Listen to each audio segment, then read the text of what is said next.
കൊല്ലും നിന്നെ ഞാൻ നായേ. നീ അവളെ കൂടെ പിഴക്കല്ലേ? ഈ വേശ്യപ്പെണ്ണോട് നിനക്ക് പൊറുതി കൊടുക്കണ എടുക്കാം.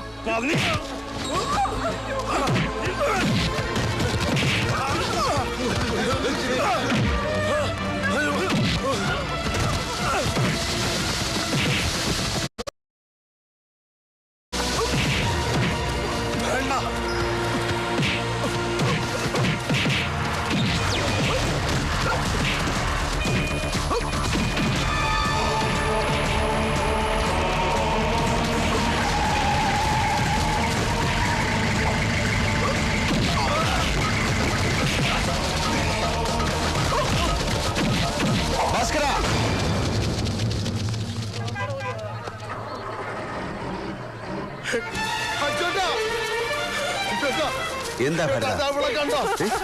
മരിച്ചുപോയ ടൈലർ വാസന്റെ മോള. ഇതിനാരൊക്കെ ചേർന്ന് പാലക്കാടും കോയമ്പത്തൂരും കൊണ്ടേ പഴപ്പിച്ചു. കുടുംബത്തിന്റെ പട്ടിണി മാറ്റാൻ വേണ്ടി മാറി വെച്ച പാവം പെണ്ണാവള്. ഇവളെ ഞാൻ സ്വീകരിക്കാൻ പോവാ. ഞാൻ ജോലി ചെയ്ത് പോറ്റി ഇവളെ കുടുംബത്തെയും ഭാസ്കരായിട്ട് താമസിക്കുന്ന വീട്ടിലേക്ക് ഞാൻ ഇവളെ കൊണ്ട് പോയിട്ടില്ല. എന്നിട്ട് ചെല്ലൂല. ഇതാ ഞാൻ ചെയ്ത കുറ്റം. അതിനെന്നെ അങ്ങാടിയിൽ പട്ടിയെ തല്ലുന്ന പോലെ തല്ലി ചതച്ചു. എന്താ ഭാസ്കരേ? ഞാൻ ജീവിച്ചിരിക്കുന്ന കാലം ഇവർ ഈ വേശ്യപ്പെണ്ണ കൊണ്ട് ഈ മണ്ണിൽ പൊറുപ്പിക്കില്ല.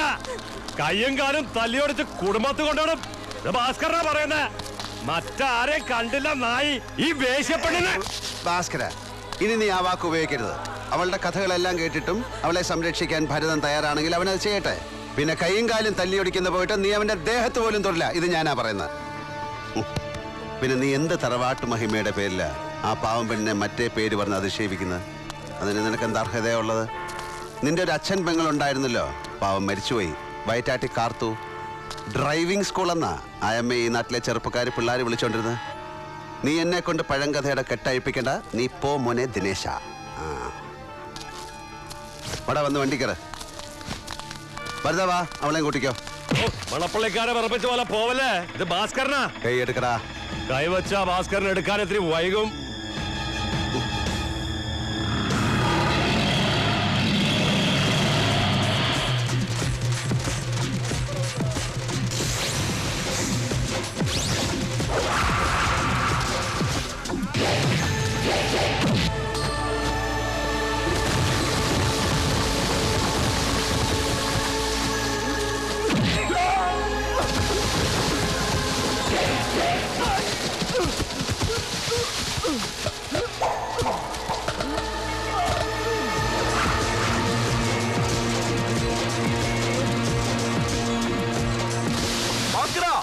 നീ പണ്ട് കുടിച്ച മുലപ്പാലെന്ന് പുറത്തു വരും.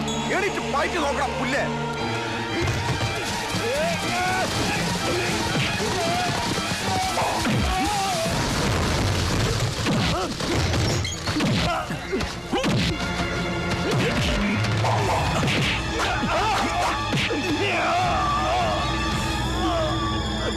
വേണ്ട. ഇപ്പൊ മോനെ ദിനേശ പോ.